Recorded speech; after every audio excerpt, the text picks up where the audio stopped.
Happy Wednesday, everybody. Welcome into Morning in the Valley. I am Jeff Bidwell. As we've got a good show for you coming up today. Here in about 10 minutes, we are going to talk with the commissioner of the Missouri Valley Conference, Jeff Jackson, will be with us. Lots to get to with the commissioner. We've got a program leaving the Missouri Valley here within the next 7-8 weeks. What's next? Is 11 the magic number? We're also going to talk about the NCAA tournament, at-large bids. Where does the Missouri Valley Conference fit into all that? We'll talk with the commission coming up at about 9:10, and then at about 9:30 this morning, we will talk with the head coach of the Drake women's basketball program, Allison Pohlman, as a new era. As we've talked about with that Bulldog program, some of the all-time greats in that program graduating and moving on. So we'll talk about the next chapter coming up in Drake basketball with Allison Pohlman. Glad you're with us today, wherever you may be watching us, Facebook, X, YouTube.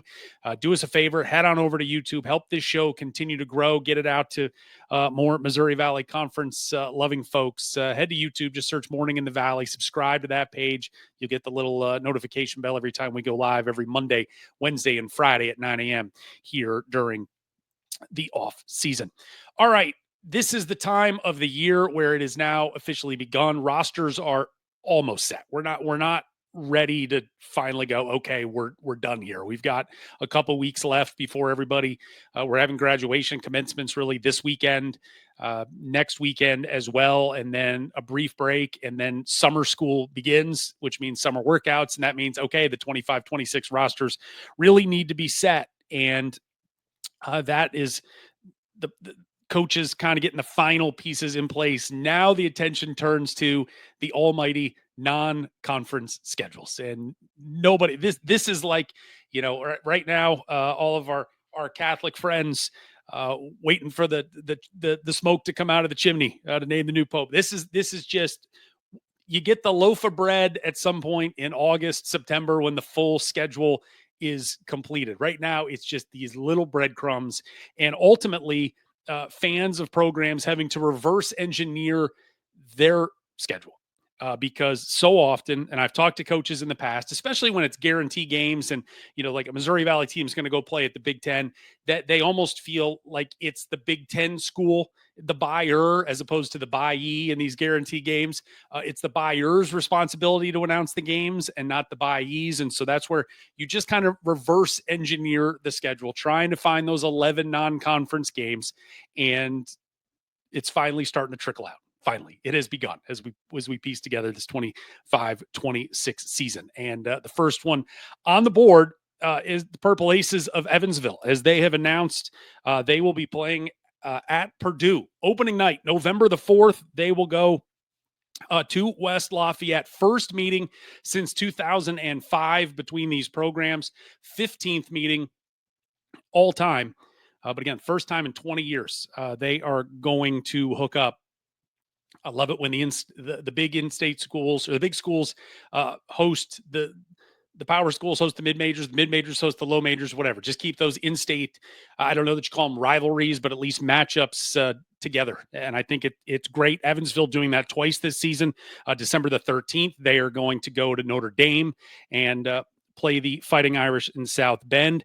So we've got 5 games we know right now for Evansville, at Purdue, at Notre Dame, and then they will go to the Virgin Islands. I guess it's Thanksgiving week, November 21st to the 24th, and play in the Paradise Jam. The 8 teams down there, you've got Evansville, Charleston, Akron, Green Bay, Iona, Oregon State, UMass, and Yale.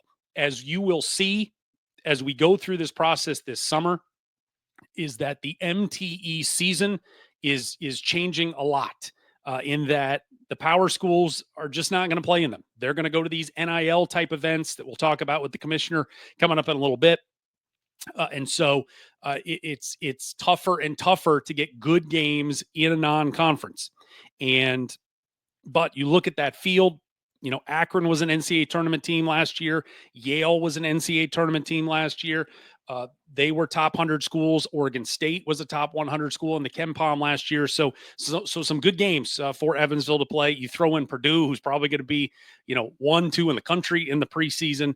Notre Dame, on the rise there as well. So a good non-conference starting to come together here for Evansville. 5 games down, 6 to go still in their non-conference schedule. We told you the other day about a commitment. It is now officially a signing, and it is Vanderbilt transfer Alex Hemingway. He has officially signed with the Purple Aces. He's from Newburgh, Indiana, just down the road, played 5 years at Clemson, 1 year at Vanderbilt, and now he's going to come play year number 7 of college basketball. But he has, as we said the other day, a starstruck college basketball career. He's played 5 games total in the last 2 seasons. Did not play at all last year at Vanderbilt due to injuries. So sort of a one last shot. Thought last year was the last shot. This will be his last shot to play at Evansville. A 43% three-point shooter for his career. Excuse me. So David Ragland bringing in some snipers from the outside in Alex Hemingway, and see how he will be able to help out that Purple Ace program. All right, back to scheduling. And Indiana State has been busy this week as they have their first real power game on their schedule for this season. They are going to go to Duke, according to our friend Rocco Miller from Bracketeer.org. He is reporting that Friday night, November the 14th, Indiana State will be at Cameron Indoor to take on the Blue Devils. And this note from Rocco, Duke has been playing basketball since 1906. Indiana State has been playing basketball since 1899. And somehow this will be the first ever meeting between these two programs. So a good one to start with from a guarantee standpoint for Matthew Graves there at Indiana State. We don't have a date yet, but we do know, thanks to Rick Semler at WTWO TV, that Indiana State has dialed up a home series that will start this year with Milwaukee. Last year, Milwaukee won 41 end of the year in the KenPom, but they won 21 games. A good team. The home will start at Milwaukee this year. It'll come back to Terre Haute next season. No date has been announced for that one yet, but a second game for the Sycamores in their non-conference schedule. Okay. Valparaiso. And Valparaiso they have been adding, and they've been adding size and size and size, and they have gotten some more size. We'll get to the size in a moment, but they got a couple of teammates from last year, which I thought was interesting, as they have signed Brody Whitaker, a 6'3". He's going to be a fifth-year guard from the University of Indianapolis, U-Indy, as they call it, their Division II program. Again, fifth-year guard, averaged 14 points a game last year for U-Indy. That was second on the team. 4.6 rebounds a game for a 6'3" guard. That was second on the team. Had 1.3 steals per game. That led the team. So a veteran guard to come in and hopefully be able to help right away for Roger Powell. Now back to the size.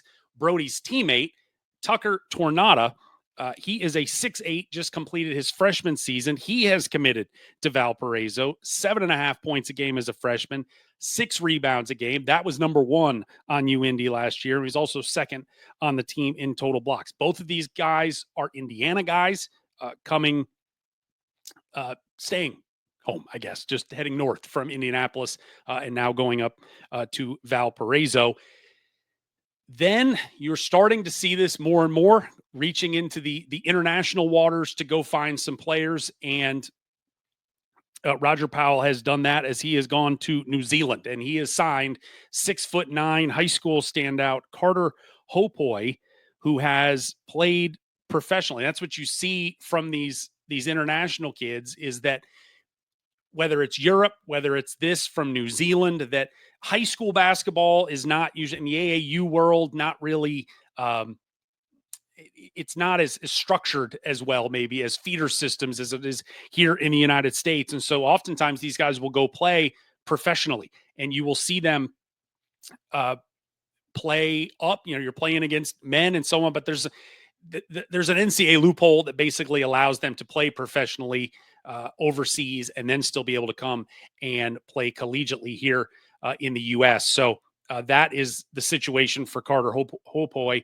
He has played in the uh, NBL, which is the professional league down there in Australia and New Zealand. Last September, he played at the FIBA 18 and under tournament, the Asia Cup, averaged 17 points, 10 rebounds, 1.5 blocks. So certainly high upside for Carter, but another big dude, 6'9", and the 6'8" and Tucker Tornada. And there have been countless 6'8s and 6'9s, it seems like, that Roger Powell has brought in. So you don't expect size necessarily to be an issue this season when you are talking with about rather the Beacons of Valparaiso. Yesterday, also, we saw a commitment and a signing almost instantly as Murray State has added another body. And this one comes from Lyon, France. Matisse Corbon, the first French recruit in Murray State history, the 6'6" wing, 20 years old, same situation as we saw there with Hopoi, as he has played professionally. He's been working up through the ranks there in France, has played in the LNB, which is the professional league, but it's the B league. So it's the second tier professional league there in France. A 6'5", skilled wing, just another piece there for new head coach Ryan Miller, as he is now the math. He has got 12 scholarships fulfilled so far. He's still got 3 to play with if he chooses. So one freshman who signed back in November, he is staying in Tristan Ford. 10 guys out of the portal. They're still waiting on one to sign, but then now one internationally in Matisse Corbon, as Murray State putting together their roster for the 2025-26 season. All right, we are waiting on the commissioner, who will be with us here in just a couple of minutes. While we wait, the Drake Bulldogs have been busy still, as Eric Henderson, another one of those coaches that has had to just add guys, and with so many either graduation or players that went to Iowa with Coach Ben McCullum. He has signed a transfer out of, we talked about this commitment a few days ago, but it is now officially signed. Jalen Quinn comes from Loyola Chicago, 6'3" guard, played 3 years there. He has signed with the Bulldogs, 7 points a game last season. Not a great three-point shooter, shot 23% at least last year, but 53% from two, so able to score, finish around the rim. Also got some size in 6'6", sophomore Wilkins Jr. exact out of Bowling Green, 4 points, 4 rebounds a game. He's a house. He is a house, and certainly going to be an intimidating presence on the front line there for Coach Henderson in Des Moines. And then one other commitment yesterday that we learned about from his agency, and it is Oku Federico, who is from Finland. He came halfway through last season and played at South Carolina. Did not play, but came midway through the year. He redshirted and now is into the transfer portal. 6'8", raw, but another just massive dude in the middle for Coach Henderson there in Des Moines. As we are, I feel like I need some interns here, be able to handle all the air traffic control we're trying to do here on the program as we wait on the commish.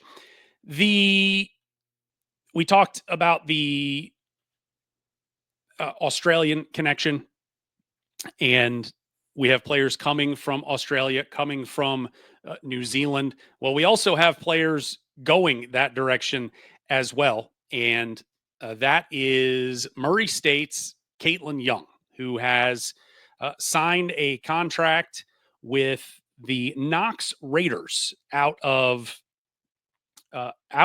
Australia. They play in what they have the NBL, which is, like I said, the big league there in the Australia and New Zealand. But then you also have the NBL 1, which is their second tier league there. And it's basically up here, it's a summer league. Down there, it's a winter league. And so it has already begun. Caitlin is going to graduate a second time with her master's degree here this summer.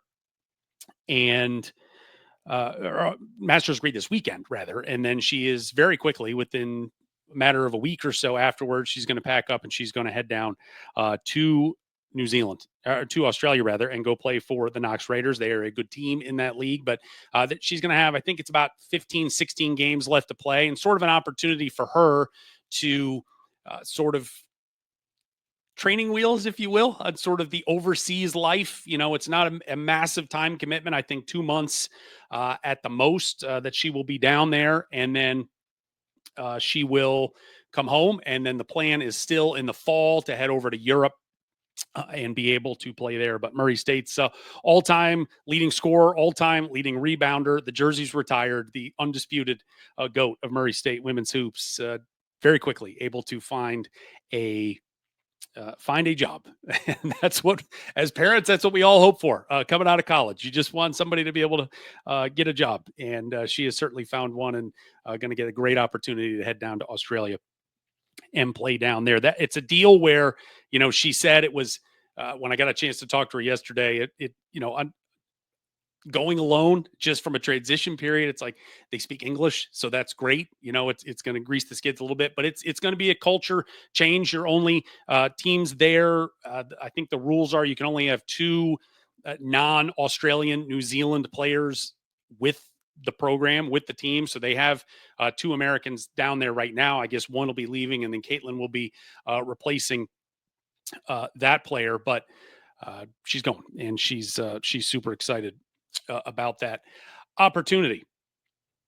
All right. So continuing with our recruitment conversation this morning, and Mark Mitchell at Indiana State has been busy because as we talked about a few weeks ago, this is a complete redo for him going into year two. That everybody on his roster got into the portal, and that makes it difficult when you're trying to just start from scratch. But that is essentially what he is having to do. And much like Roger Powell going to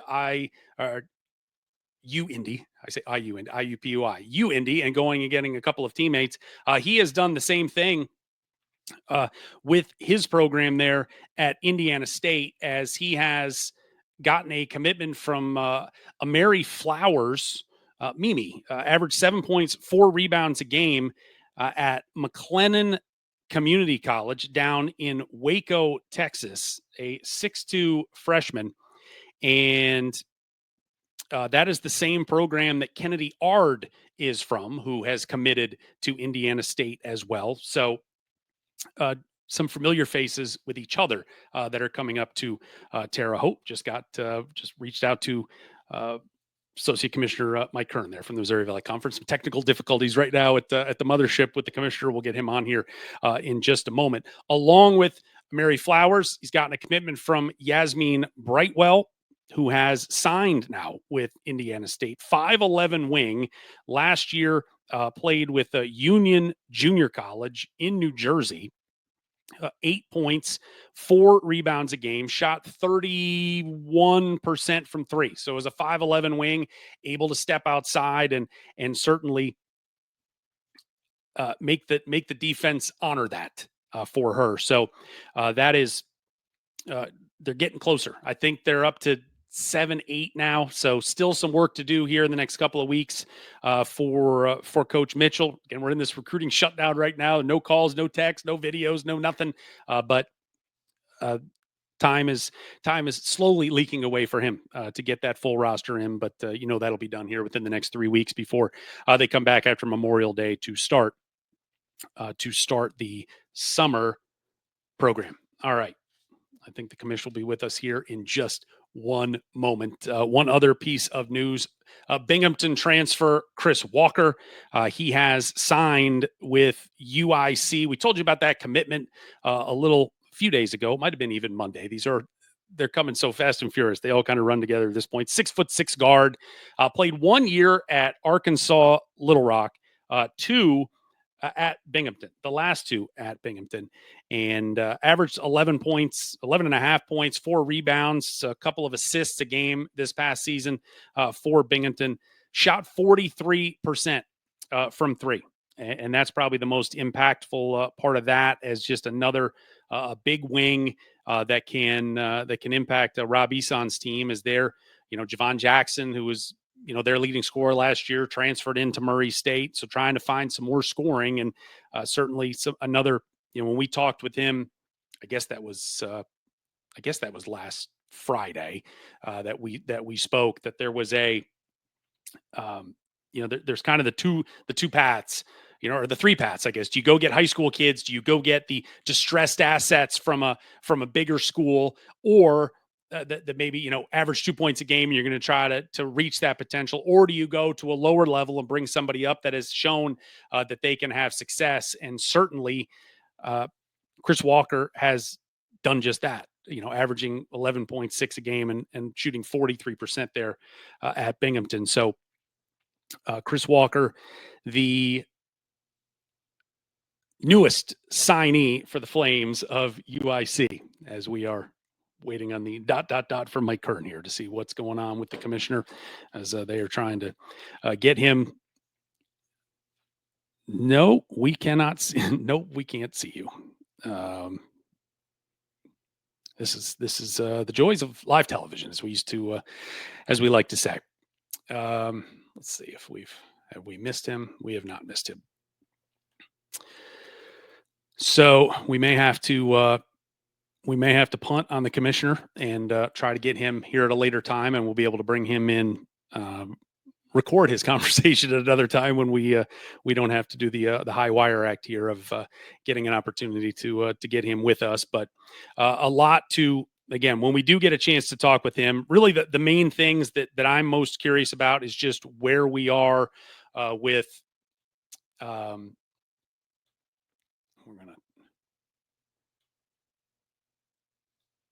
Let me try this one more time.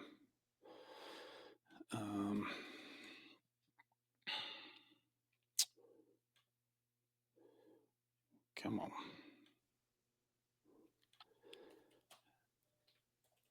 Yep.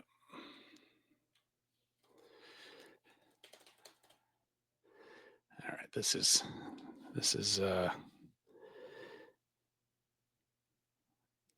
is good radio, good TV. Glad you're with us. Just sent you another link, Mike, in case you're watching. We're going to try this one more time. I think we're going to finally have him here. I think. And I'm going to see if we can get the commission on here. This is the part why I've had everybody just go to the fridge, go take a walk, and hopefully come back, as we're getting some more ... here from Mike Hurd. We're going to again talk about the change in the league. Missouri State leaving at the end of June, so the league will go back to 11. The part, really, from a scheduling standpoint, that's going to cause some not concerns, but changes next year. I think you're going to see some mini buys next year, and there they are. There's the man. We're going to bring him in. Enough of me chatting. Let's apologize for being late. Oh, not your problem. I'm a little technologically challenged, so we're all good. Yeah.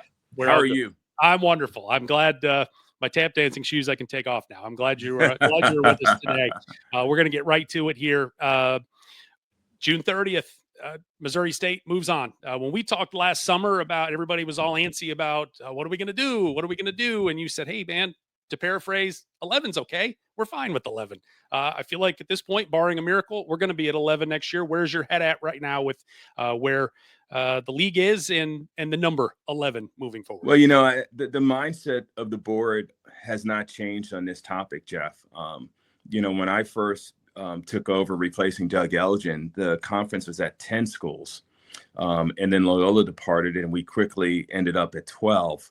So dropping back to 11 isn't really uncomfortable. Matter of fact, it's still above where we were 3 years ago. And I think the fact that we're geographically sensible, I think the fact that we have good relationships in our boardroom, that we're having some success with our student athlete experience and obviously on the national stage. I think our board is very comfortable with the composition of the conference. Certainly, we keep our head on a swivel, and if something was to come forward that our board would feel good about in terms of thinking this would be an opportunity to enhance our student athlete experience and some promotional and branding opportunities for the conference, I know they would take that under advisement, but that conversation is not being held right now. We talked last summer. It felt like there was a lot of it's coming, and it hasn't in terms of NCAA tournament expansion. Was it going to be 72, 74, 76? And it feels like everything's kind of going radio silent in that department. Is there anything update-wise you can give us about the future of the tournament and the future of the field of 68? Well, I think, and again, you may not be aware, I'm a member of the D1 Council. I'm also the vice chair for Men's Basketball Oversight Committee. Look, there are healthy conversations taking place right now in regards to the possibility of expanding the tournament. Nothing's finalized. I think there is a little bit of a sense of optimism. I think if there is an expansion, it will be modest. So you may be looking at 72 or 76. But we know metrically, looking at the history of the Missouri Valley, if that was to occur, in all likelihood, it makes us a multi-bid league. So we're very much in favor of tournament expansion, hope that it comes to fruition quite quickly, and feel that our programs will be in a position to take advantage of it if it does occur.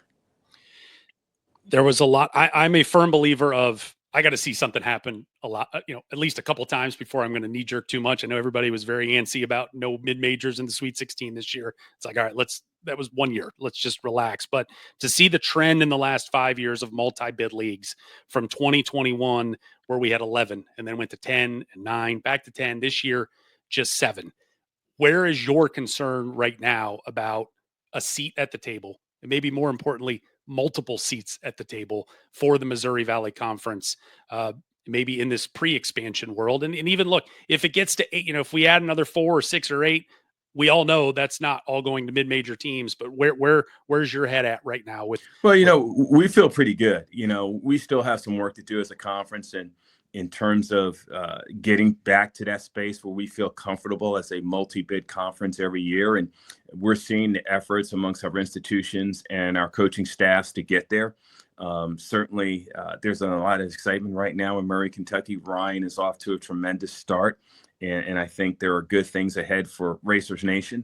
But I also think, when we look at the success that Drake has had, especially in this last tournament, having a chance to beat a team like Missouri, also knowing with the possibilities of expansion, knowing the commitment that our board, our presidents and chancellors have made to the space of basketball. And that's not just men's basketball, that's women's basketball. We have a chance to consistently be a multi-bid, a conference in that specter also.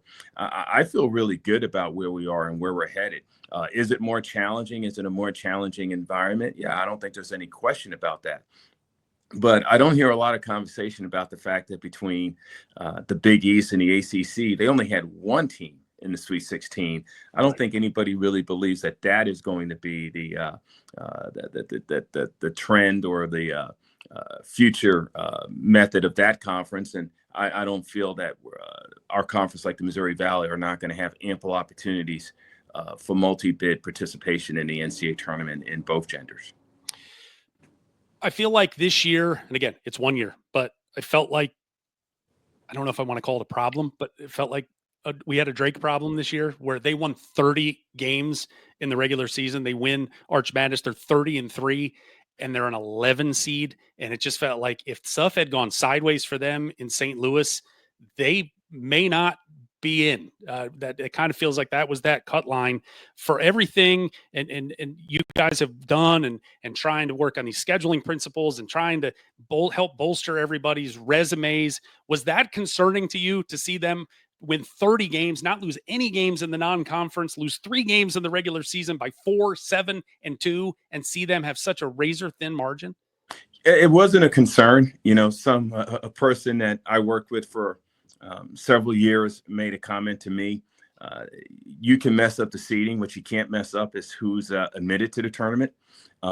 We had several conversations with the NCAA monitoring committee, and to be quite candid, we felt very confident about Drake's participation in the tournament, regardless of whether or not they were able to be successful in Arch Madness.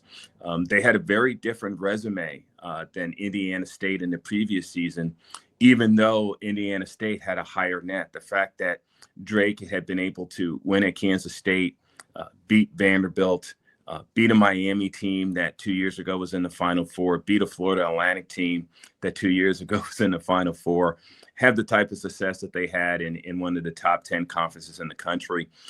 We felt very confident, regardless of what happened in that championship game, that Drake was going to be admitted. So did not experience the angst that maybe you were experiencing. So didn't have to go through that and didn't think about it in that fashion. Is there any of the Rubik's Cube? Is the principles, are they ever evolving? Are you happy with where they're at? I think we're always looking at anything that we think can enhance our opportunity to be successful on the national stage when it comes to basketball. So certainly we have things in place that we're comfortable with, that we've looked at metrically and scientifically. Certainly there's also art to this. To try and create the best scenario we can for our teams, and obviously our coaches and ADs and presidents and chancellors have also aligned in terms of trying to make that happen. But this is an evolving world, and so you always have to be willing to make changes. But we're very comfortable with the approach that our coaches have towards scheduling, the support that our institutions have, not just in terms of what they do on the court, but off the court. We feel pretty good about where we are and where we're headed, and we're excited. And again, as we talked about earlier, certainly an expansion of the tournament field is something that's going to benefit a conference like the Missouri Valley. Feels like this was more of a popular thing maybe 10 years ago. Is there any benefit to any of these conference alliances, challenges, whatever you want to call them, in the non-conference and matching up with another league?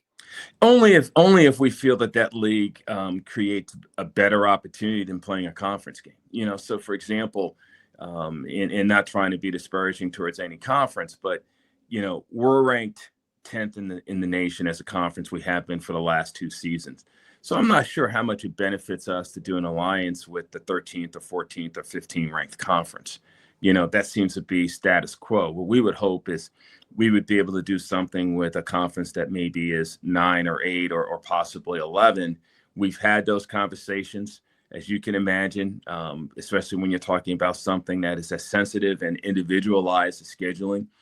Those conversations hasn't borne any fruit yet, but it's something that we're always discussing, always looking at, and always seeing if there's an opportunity to assist our institutions when it comes to their non-conference scheduling. Last 2 questions for you. The MTE model seems to be falling apart. A lot of the big school opportunities to play big schools on neutral floors, they're going to these NIL events and so on. First of all, can any Missouri Valley teams get into those types of events? One of the reasons Drake was so popular was, hey, they went to a tournament last year where they had a chance to play Miami, Vanderbilt, and Florida Atlantic on a neutral floor. Yeah. So I don't, we have not experienced the same level of angst with our better teams. I'm not going to tell you that all 11 teams have the same opportunity to participate in these tournaments. But our top teams have the opportunity to participate in those tournaments, and we've seen that over the last few years. Is there, when there's money on like this Players Era Festival going on in Vegas, and they're getting more higher level teams, but when they're handing out checks for $1 million, I mean, that would be incredibly impactful for a Missouri Valley Conference team to get that kind of NIL money. It is, Jeff, but if you're talking about $1 million for, and again, I want to be very careful here. I don't want to poo-poo $1 million, but when you're talking about $1 million and that you split, and again, remember, it's not $1 million. There's a lot to this. It's a little bit more, how would I put it? There's more variables in play here in terms of how you have to split that money up, how it has to be shared, all those type of things. It's not $1 million per athlete. I got okay. So don't get me wrong. Certainly our institutions, if given the opportunity, would strongly consider participating in that. But I don't want it to feel like it's some type of avalanche of funding that you couldn't replicate in other fashions. Last question for you. For the first time, the Missouri Valley Women's Tournament was in Evansville this year. You guys are on a 3-year rotating a basis with that event. How did you, from your seat, how did the first trip to Evansville go for you? Well, we were very appreciative of the Evansville community. We thought they did a tremendous job embracing our young women athletes. Great tournament. Obviously, the job that Murray State did in the tournament really stood out, and the fan support and that they had in Evansville was tremendous. It'll be interesting. Next year, we go back to the Northwest playing in Coralville. We're excited about that. And then we're scheduled the following year to play in the Quad Cities again. It'll be a great conversation for the board to figure out exactly what they want to do with that championship after we go through this 3-year cycle. I think they're all studying, they're taking in the information, they're seeing how the experience was for our student athletes, and I'm sure they'll make a very good decision about what's next for Missouri Valley Conference women's basketball. He is Missouri Valley Conference Commissioner Jeff Jackson. Thank you for the time. I apologize for the tap dancing. I'm sure all my fault this morning. So no problem, Jeff. Anytime. Happy to join you. All right. Thank you for coming on. All right. Stay safe. You too. There's the commissioner, and waiting ever so patiently, and glad to finally be able to bring her in. Let's welcome in the head coach of the Drake women's basketball program, Allison Pohlman. Coach, good morning. Apologize for our tardiness today. It's a recruiting shutdown week. Maybe just 2 minutes of relaxation. What's the most relaxing thing you've allowed yourself to do this week when you haven't had to be working 27 hours a day? Great question. I actually love to play golf. So I have really tried to find my way onto whatever course will have me. So to litter up wherever, not the fairways by any stretch, to take out a few trees here and there, but definitely just love the weather and being able to be outside. What has this spring been like for you from a recruiting standpoint? You signed 4 freshmen in the fall. You've signed Lexi Carlson, the transfer from Northern Illinois, lost an incredibly talented senior group, but didn't feel like this was hey, we got to go find 10 kids in the portal. No, definitely. And, I think that's one of our MO sort of, situations. We're, really, really blessed to the last few years have been in the situation where we haven't had to completely reconstruct a roster. So yes, 8 returners. We signed 4 freshmen in the fall, and then looking forward to obviously having Lexi Carlson join our group. It's, this is just what you do. Our new normal, I think, in women's basketball is transitioning to really this period of, the end of March, once you're done playing, ultimately into April, is having all of these visits, figuring out who it is that you're going to try to attract, what your team needs are. So the recruiting is it's all at an all-time high, definitely with transfer portaling, and then also clearly just going after very talented high school athletes. I want to put a bow on this past season, which in a lot of ways, to me at least from the outside, felt like it was kind of the end of an era of this just incredible senior class that you had. Having been to the NCAA tournament in 23 and going again in 24, what was the feeling when you came up short this year? I mean, was there any, shock's the right word, but just, it's like, This is odd. Like this program has been there so often and just really dominated the last decade that and not to go so far as to call it a birthright, but it's like, this is our championship. Someone has to take from us. Was there almost a sense of, I can't believe somebody took it?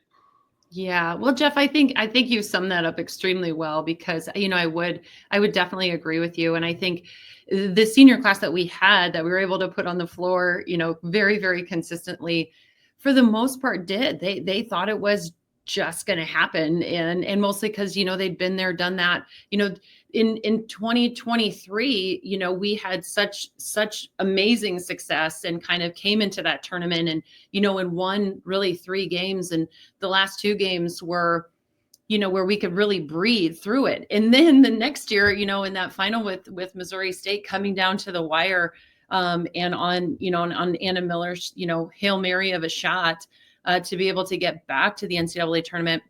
I just think this team, which is so special, just had such a belief that it would happen. And we had so many ups and downs this season, as far as, just really the inconsistencies. But I do think what this goes to say, and it's not just the senior class at Drake University, it's the senior classes in the Missouri Valley Conference. I think that we were very, very talented, very deep. We played a lot of teams with a lot of very veteran sort of players and upperclassmen. And I think that that's what, that's what makes our conference so much fun. That semifinal game against Murray State, I have watched Katie Dinnebeer play with my own eyes for the last couple of years, and said she is not an imposing figure when she walks into the gym, and it takes about 30 seconds to realize that she is a certified killer on the floor. And for her to get 45 in a game that was ultimately an elimination game for you guys, what did that say to you about her will, sort of the will of this program, that it was like, you may be able to take this championship from us, but you are going to have to pry it out of our cold, dead hands? Yeah. I do. I appreciate that. Well, she's a dog, and I think what's so impressive about, what she was able to do this year was, when her team needed her to put her, put our complete team and whatever, however many other pounds of pressure that the other team was, imposing, she sure did it. And she did so in such big games, and so many exclamation points for that young lady. But what I think is special about what she was able to do is really the imprint that she leaves for our current players that, that got an opportunity probably way too often to stand around and watch her, but also to, to be in the gym, to be, alongside her in practices, to listen to what she would say. And I know that, this is what everybody says about her, and I cannot say it enough, but she was all about the team. Whether she needed to score 45 or 4 points, it didn't matter. But it was ultimately about Drake University, whatever she could do to put Drake women's basketball in the best position she could possibly do, she was going to do it. But I love the fact that you say how imposing she was. So growing up, she was a gymnast. And so that's kind of, but you think about Simone Biles, she walks in and she's not the most imposing either, but then you put her on one of those floor exercises, my goodness sakes, she's just dominating. So, which is pretty cool because Katie definitely, and really special for her to be back-to-back player of the year once again in a league that had such deep talent.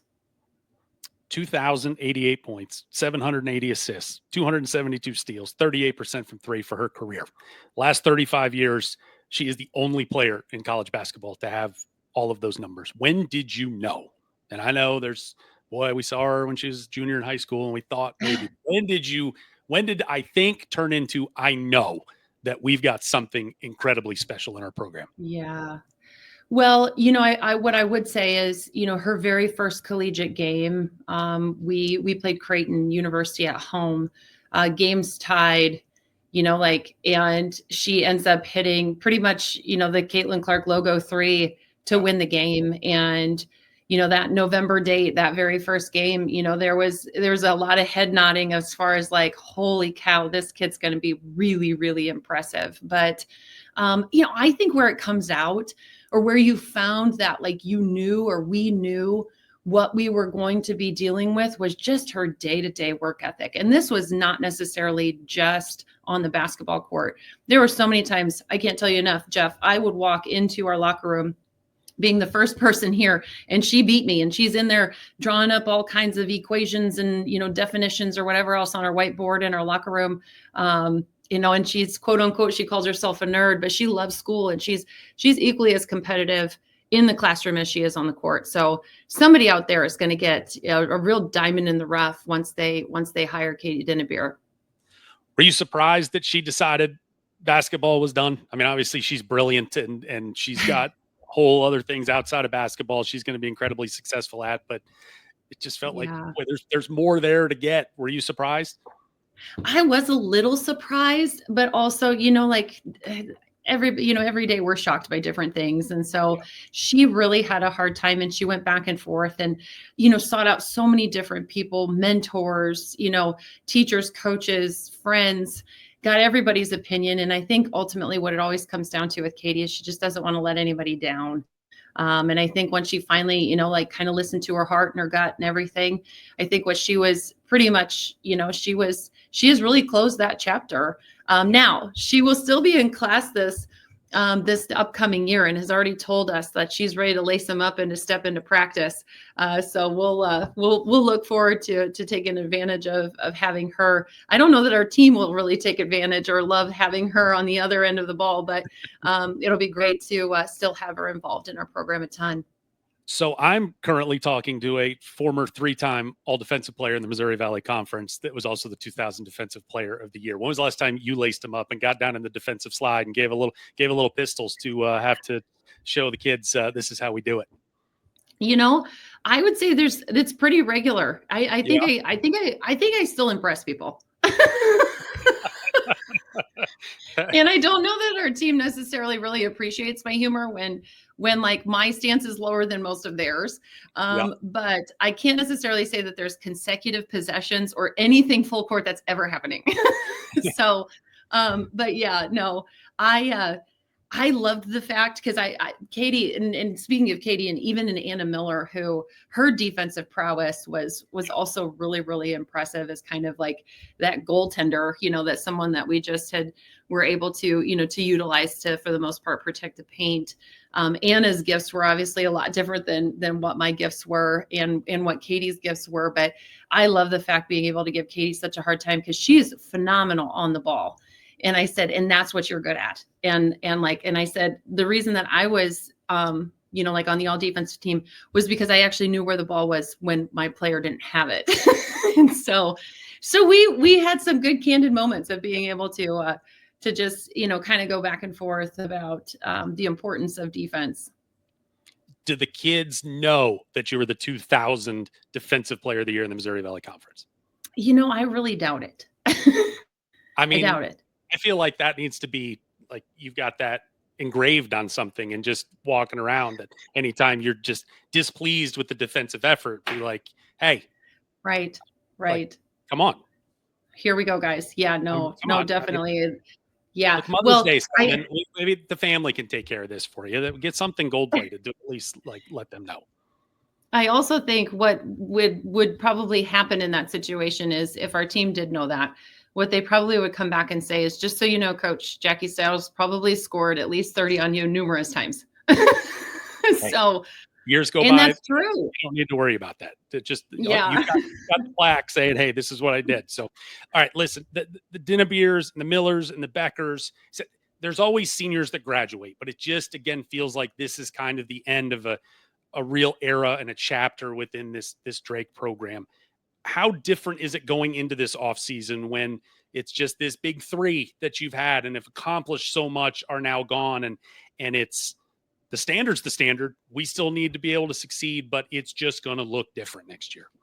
Oh, it definitely is. And I think, a number of things that our coaching staff has continued to talk about and really, like the evolution of their, their experience and what has happened over the course of the last ultimately 4 years during their careers is one, their pride and passion and loyalty to this program has really shown through because they continued to stay here. But I think the other thing that's exciting and our coaching staff has talked about is, one of the things Drake basketball has really been known for, 5 people in double figures and, our ability to have scorers always thinking, scoring, on every pass, on every cut and things like that. So we get to, for the most part, go back to the drawing board and to really enhance our chemistry and our culture, our ability to pass and what we do offensively. I think we're just overly excited to see what ultimately our brand new freshman will bring, what Lexi, our a new transfer will bring, and then just watching, for the most part of this upcoming summer, of all of those just nuances, just being able to see what are like, what are we going to be extremely, extremely good at? And, and offensively, I think it's a fun style. And I think we're looking forward to see, like kind of those shining stars, like really present themselves. I feel like it's a pretty safe assumption that when the Drake Bulldogs have needed a bucket for the last couple of years, they've known exactly where they were going to go get it. In this new chapter and this new era, how does and I talked with Rochelle Turner about this a couple weeks ago about Caitlin Young. That was, you knew where you were going, and now she's gone. How does another player, whoever it may be, how do they earn that trust from you that eventually you'll go, okay, you're the one we need to go to? Yeah. Well, I think a lot of those, things are decided in practice. And, and then along with that, every single day we do end of game situations, whether it's baseline outs, sideline outs, different things. And so I think, putting players in those positions and then being able to see how they respond. There's also a different thing, like when whether it's pressure presents itself or your ability to even listen and process in those high tense moments. So I think all of those different things are going to continue to be learned as we jump into practices here, starting in this 8-week session in the summer and then really into the fall. So I think we could put up a dartboard and maybe go ahead and just throw some, like we could just put everybody's name up there, because right now that would be the case. But I think all of those things are earned and, and learned, and we get a chance to mess with a lot of things. And I just couldn't be more excited. You have played in this league. You've coached in this league for a long time. Where would you rank, I don't know, this generation of guards that was kind of, it's clearing out, and whether it's Dinnebeer, whether it's McDermott at Northern Iowa, and Lacey Stokes, Missouri State, Ford and Polk, Murray State, Dowell, Illinois State. It just felt like there was just a gluttony of just awesome guards in this league. I don't know that rank is the right word, but this group has to be, from what you've seen over the last 3 decades, towards the top of as a collective. Yes. I would definitely agree. But I also think, Jeff, I'm old enough to say, like you've got the Christy Cerrone's, like at Illinois State, you've got, the Jackie Stiles, you've got Tara Mitchum. I mean, like you've got a whole, like Carly Deer. I mean, I could list the whole Missouri State team for you. You've got Wichita State, who back in the day, my goodness sakes, I feel like I could name all of their players too, and Angela Buckner. I mean, there you've got a couple like more like posts, even, I mean, like Evansville, like with, Shiko Ono, there were so many players, I think, and as I think about like our era or my era, and then really even 8 years later, it felt like you had a whole nother cycle of just phenomenal players in the league, Carrie Koch. I mean, like just so many. So I think what's really special about the Missouri Valley Conference is we have attracted really, really fantastic players. And I think, as we continue to, I guess, evolve as a league, and then also, just trying to retain these amazing women who can come into a conference and then just fully understand, we do deserve the respect. We are playing at a very, very high level, from a net ranking standpoint, like as we keep edging up there, just being able to, get this league to a 2-bid sort of scenario. And I think a lot of that has to do with is retaining amazing players, who want to stay highly competitive and continue to play in this conference. How has, in terms of retention and maybe just getting on the front end, how is NIL in the women's game? How has that just impacted what you do on a day-to-day basis right now? Yeah. I think it's becoming more ever present. I think it's these conversations become much more natural, I guess, for people to be able to have, and in the coaching realm of things, we have to become comfortable with having these conversations. It's a new wave and a new era, I guess, that we're embarking on. So yes, it is. I'm just a touch old school in thinking that, a Drake education and, like having an amazing experience and championship basketball, all of those things should 100%, like they should matter. But I also think this is the new wave, and we've got to get used to it. But I also think, back to, the Missouri Valley and us really understand in our administrations, you just listened to Commissioner Jackson talk about the different things is, that we need to make sure that we're doing as a league, just ultimately putting our teams at the forefront of all of this so that we can continue to retain these great players. You guys, you have won 93 games in 4 seasons. You have been to the NCAA tournament twice. You've been to the postseason 4 times. How much better of a head coach is Allison Pohlman on May 7th, 2025 than you were on May 7th, 2021? Holy cow. That's a great question. And I actually had no idea how many wins that, like career wise. I just know we'll that get you to 100 by Thanksgiving. We can get you to 100. Yeah. Well, I would really like that. That would be fantastic. I would be one very happy coach on November, whatever, 20th, if that's the case. I think much better. I mean, I think we all have to continue to grow. I think, we just hired, a new coach and we've had, a number of different players. I think even different conversations, you learn and you evolve and you get brand new things added to your whole repertoire, in every single outing or every single time that you have any sort of interaction. So I would definitely say, better. There's a lot of things, that I would like to take back. There's a lot of possessions I would like to, that still kind of stick with you. But I would say, just experience wise and, trust and confidence and all of that sort of stuff. I would definitely say, definitely a different version. But I would also say, still someone that's unbelievably excited about Drake University and Drake women's basketball and really what we've been able to do and what we will continue to do here. This is just a great place. I love where I'm at. And, I love this team. I love our culture. And I love the fact that like you walk in the NAP Center and there's a lot of banners hanging up there. So just hope to continue, the storied success that we've had here. But ultimately just so grateful and so thankful to be a part of the process. Last question, and it's about those banners. 5 trips to the NCAA tournament since 2017 for this program. And, this is we got so much Drake happiness going on here. That's the Drake I'm looking for. 5 trips to the tournament. You've been there twice. Player-led teams are the best teams, we always hear, but you have all that experience out the door. And when we just say that the standard's the standard, and you guys have had so much success here the last decade plus, how do you have to approach it this summer to not let there be a step back and to just say that this is what we do here and we're going to keep doing it? Yeah. Well, I think where that started really was, our postseason with our 8 returners.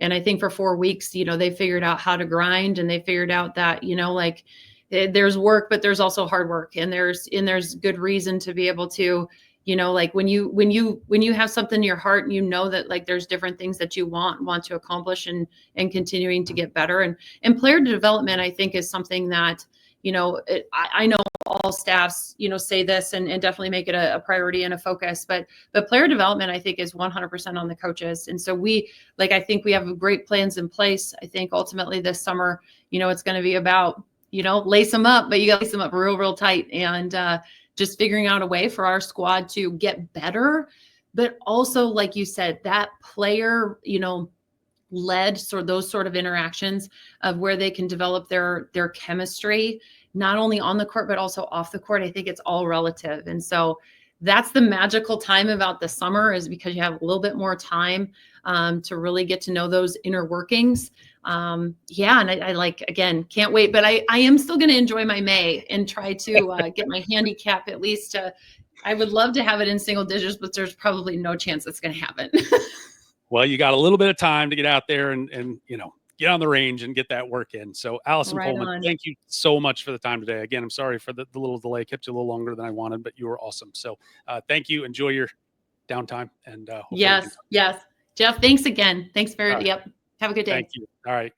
There's Allison Pohlman. So thank you to Coach Pohlman. Thank you to the commissioner, Jeff Jackson, for being with us. We had to do our little tap dance and we got everybody in today. Coming up on Friday, we will talk with the new head coach of the Drake Bulldog men's program. Eric Henderson will be with us.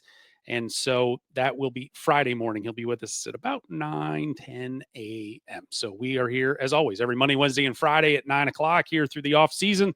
Cover Missouri Valley Conference men's and women's basketball. Do us a favor. Please head on over to YouTube. Just go search Morning in the Valley. Subscribe to that page. It'll help get us some more visibility, get it out to the more college basketball fans out there. I know there's lots of Valley folks out there that hopefully can get some value out of this, and hopefully you have too. So I appreciate you being with us today. Thanks for sticking with us, and we'll be back Friday morning, 9 o'clock, right here on Morning in the